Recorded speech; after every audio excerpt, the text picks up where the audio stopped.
Welcome to Enfo news. Rajanna Sircilla జిల్లా ఇల్లందకుంట మండలంలోని రేపాక గ్రామంలో యాదవ సంఘం ఆధ్వర్యంలో ఘనంగా ముత్యాల పోచమ్మ తల్లికి బోనాలు నిర్వహించారు. ఈ సందర్భంగా గ్రామంలోని పురవీధుల గుండా డప్పు చప్పుళ్లతో మహిళలు బోనాలు నెత్తిన పెట్టుకొని పోచమ్మ ఆలయం వరకు చేరుకొని పోచమ్మ తల్లికి ప్రత్యేక పూజలు నిర్వహించారు. అనంతరం యాదవ సంఘం అధ్యక్షుడు పొట్లలింగం మాట్లాడుతూ, ఇప్పటికే వర్షాలు కురిసి చెరువులు కుంటలు నిండేవి, కానీ ఆలస్యమైందన్నారు. ఆ వరుణదేవుడు కరుణించి రైతులకు అందరికీ సకాలంలో వానలు పడి పాడి పంటలు బాగా పండాలని కోరుకున్నారు.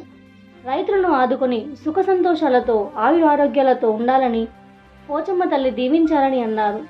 ఈ కార్యక్రమంలో యాదవ సంఘం సభ్యులు తోడేటి కనకయ్య, దుగ్గెని మహేందర్, సీత మల్లయ్య, కొడిసల చంద్రయ్య, దుగ్గెని కుంటయ్య, దుగ్గెని రాములతో పాటు గ్రామస్తులు తదితరులు పాల్గొన్నారు.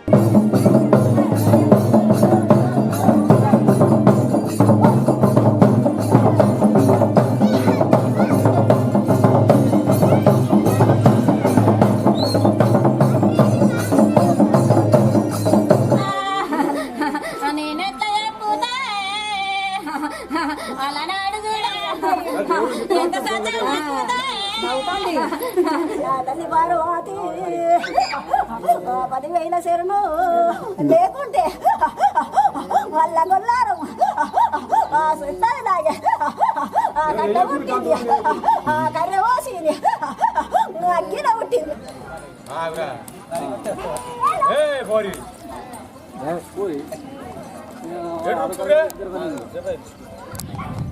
ఈరోజు మేము అందరం కలిసి బోనాలతోటి డప్పు మేళాలతోటి ఘనంగా ఊరి పోషమ్మలు చేస్తున్నాం.